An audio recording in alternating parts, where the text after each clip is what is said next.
ഈ ചൂടൊക്കെ കുറച്ച് മാറിയിട്ടൊന്ന് കൂളായാലോ. നമുക്കിന്ന് നല്ല ടേസ്റ്റി ആയിട്ടുള്ള ഫ്രൂട്ട് കസ്റ്റാർഡ് ഉണ്ടാക്കി നോക്കാം. അതിന് ഞാൻ ആദ്യം തന്നെ പാലടുപ്പത്ത് വെച്ചിട്ടുണ്ട്. അതിനുശേഷം നമുക്ക് കസ്റ്റാർഡ് പൗഡർ കുറച്ച് മിക്സ് ചെയ്യണം പാലിൻ്റെ ഒപ്പം, തിളയ്ക്കാത്ത പാലിൻ്റെ കൂടെ. കാരണം ചൂട് പാലിൻ്റെ ഒപ്പം കസ്റ്റാർഡ് പൗഡർ ഡയറക്റ്റ് നമ്മൾ പാത്രത്തിലേക്ക് ഇട്ട് കഴിഞ്ഞാൽ നല്ലപോലെ കട്ട പിടിക്കും.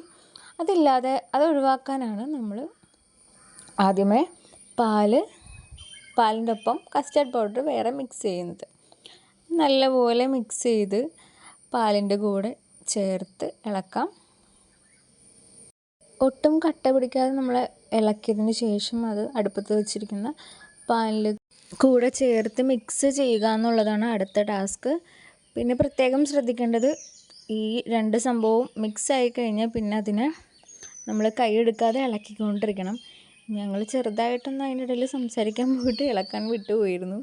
പിന്നെ ആവശ്യത്തിന് പഞ്ചസാരയും ചേർത്ത് കൊടുത്ത് നല്ലപോലെ ഇളക്കുക. ഒരു തള കയറി കഴിഞ്ഞ് നല്ലപോലെ ഈ ഒരു കൺസിസ്റ്റൻസിയിൽ വരുമ്പോഴേക്കും നമ്മൾ വേറൊരു പാത്രത്തിലേക്ക് മാറ്റും. കാരണം ആ ചൂട് പാത്രത്തിലിരുന്ന് ഒന്നുകൂടി കുറുകിപ്പോകും. അതുകൊണ്ടാണ് വേറൊരു പാത്രത്തിലേക്ക് നമ്മൾ അപ്പം തന്നെ മാറ്റുന്നത്. പിന്നെ വാനില എസൻസ് ചേർത്ത് കൊടുക്കണം. വാനില എസൻസ് നിങ്ങൾക്ക് എന്തോരം ഇഷ്ടമുണ്ടോ അത്തരത്തിലൊരു ടേസ്റ്റ് വരുന്ന രീതിയിൽ ചേർത്ത് നല്ലപോലെ മിക്സ് ചെയ്ത് കൊടുക്കാം. പിന്നെ അരിഞ്ഞു വെച്ചിരിക്കുന്ന ഫ്രൂട്ട്സ് ഇതിൻ്റെ ഒപ്പം ഒന്ന് ആറി കഴിഞ്ഞതിന് ശേഷം അതിലേക്ക് ചേർത്ത് കൊടുക്കുക. ഞാൻ മാതളം, മുന്തിരി, ആപ്പിൾ, മാംഗോ ഇതൊക്കെയാണ് ചേർത്ത് കൊടുക്കുന്നത്. അങ്ങനെ അടിപൊളി കസ്റ്റാർഡ് ഫ്രൂട്ട് ഈസ് റെഡി.